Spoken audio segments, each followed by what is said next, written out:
Every year, many hunters swarm the backroads of Montana, searching for the perfect animal. Getting excited as the day begins, they take to the woods, enjoying a sport that many others enjoy. Unfortunately, many hunters forget that it is not just the hunters that take to the woods, but also the animals and people who just enjoy getting out.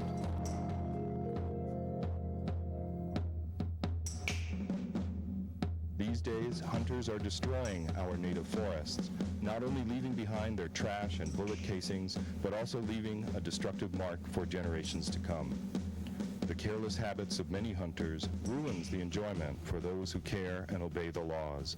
It is those hunters who disregard the rules and regulations that cause stricter laws to be enforced, affecting all the hunters who obey the posted laws. Ethical behavior has to do with your set of values and your attitude towards the sport of hunting. And we're kind of at a time where it's very crucial that we look at those attitudes and values when we're out there hunting, because we have a lot of people that don't look at hunting as a way of harvesting animals, and maybe anti-hunting groups are looking at hunters closely. And when we go out and we see litter and we see signs shot up, and a big one right now is ATV traffic, four-wheelers going in places they shouldn't be, things that may not necessarily be against the law, but they're unethical. The use of technological advances such as night vision, which now is against the law, handheld radios, which are used a lot in hunting, which now in Montana is against the law, to use that type of technology to hunt and harvest animals. Is that ethical? Is it against what we call fair chase? Fair chase is what hunting is all about, and the minute hunters start to take away the element of fair chase, we start to talk about ethics. Is it ethical to put an airplane in the air and spot game and then land it and go hunt it? I would say that that's beyond fair chase, and we need to address those type of problems.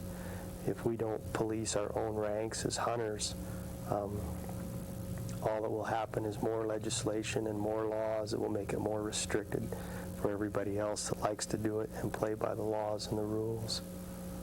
On a yearly basis, Fish and Game confiscate animals that are harvested illegally. There are 7 regions throughout the state of Montana, and I would estimate between 100 and 150 animals could be possibly confiscated out of each region on a busy hunting season. So it's possible we could be between that 700 and 1,000 animals a year.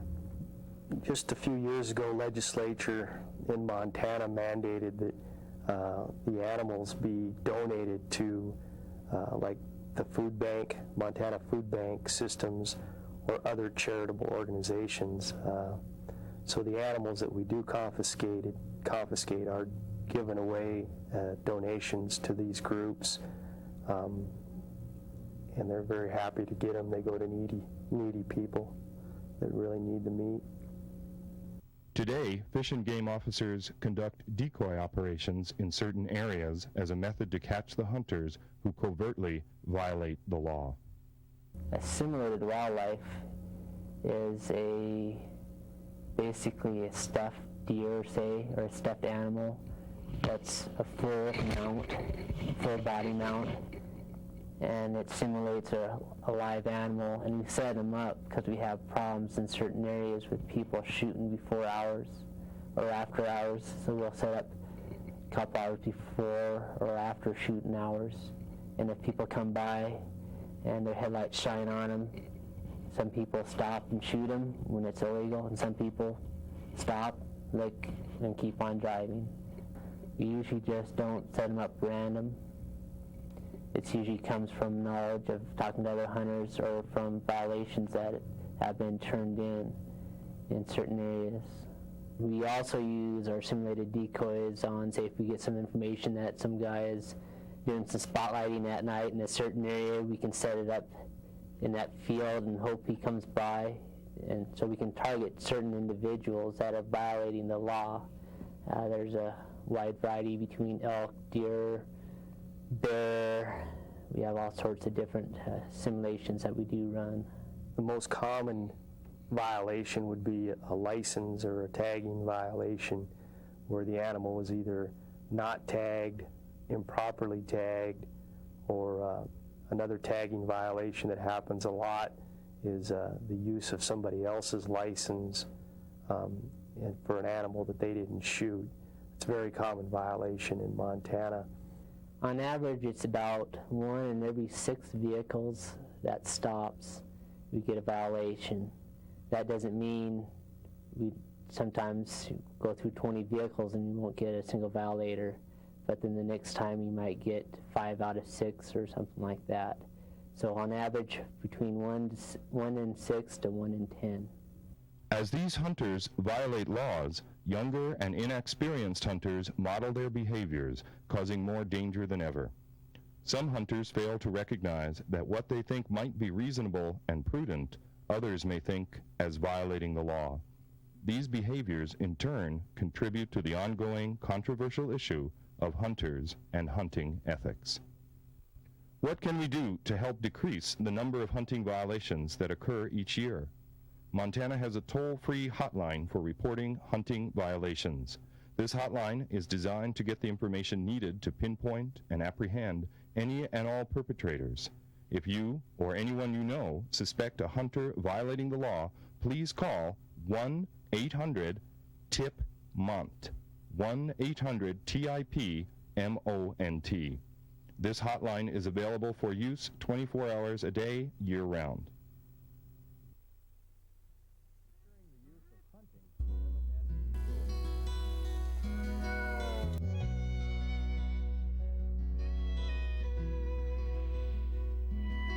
The December wind came stealing across the western plains. We knew by the look in her angry skies she was mad as hell again. Snow is falling, everybody calling, trying to find somebody with a snow plow. New record lows, wearing extra set of clothes, we're really in for it now. Because the wind is howling, winter comes crowding, wind chill 40 below.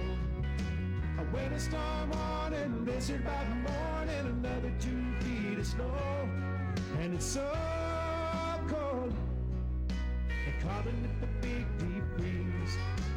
All told, there ain't nothing like a western breeze to blow by the cowboy wannabes.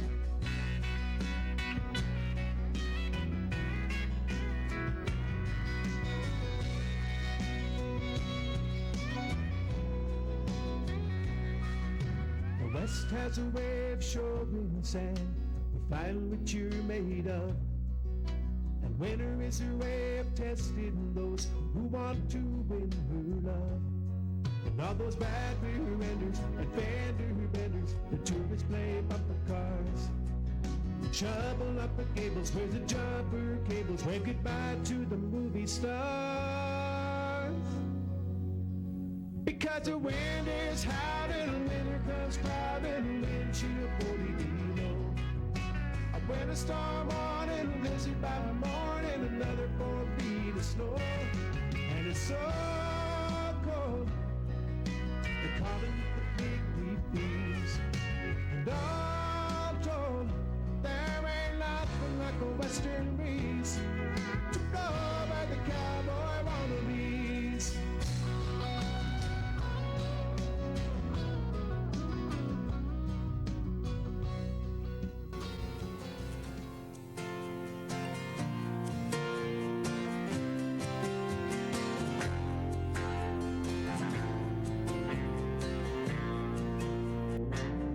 Just as the orange sun breaks the plain between the dawn and day, on the Great Plains in the last best place grow tender shoots of grain.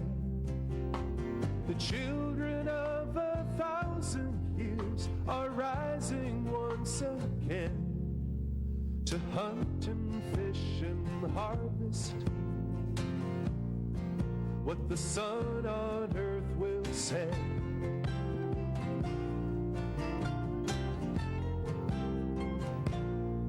From the Ice Age to the New Age, we're somewhere in between.